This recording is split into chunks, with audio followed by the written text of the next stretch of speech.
নমস্কার বন্ধুরা, আজকে মকর সংক্রান্তি আর আজকের দিনে আমরা খাসি মাংস বানাই। এভাবে মানাই দিনটাকে। অনেক কিছু আরো খাবার বানাই আমরা।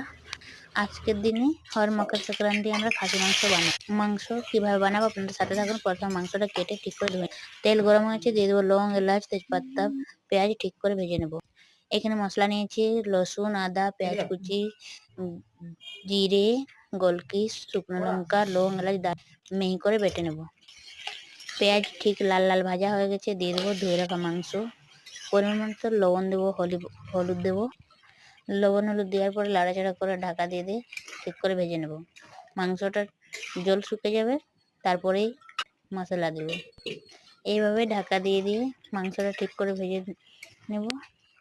মাংসে অনেকটা জল বেরোচ্ছে, আপনারা দেখতেই পাচ্ছেন। জলটা শুকে যাবে, তারপরে মশলা দেবো। জলটা শুকিয়ে গেছে, ঠিক করে ভাজা হচ্ছে, দিয়ে দেবো বেটে রাখা মশলা ঠিক করে লাড়াচাড়া করে উপর থেকে দিয়ে দেবো মাংসের তেলগুলা, আর ঠিক করে লাড়াচাড়া করে ঢাকা দিয়ে কষে নেবো।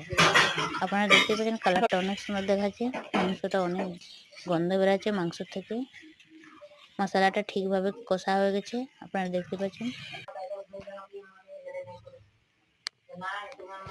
মাংসটা কষা হয়ে গেছে, দিয়ে দেবো জল। এইভাবে রান্না করলে অনেক ভালো লাগে মাংসটা খেতে। মাংস ফুটে উঠেছে, 1 ঘন্টা মতন সিদ্ধ হতে দিয়ে দেবো ঢাকা দিয়ে।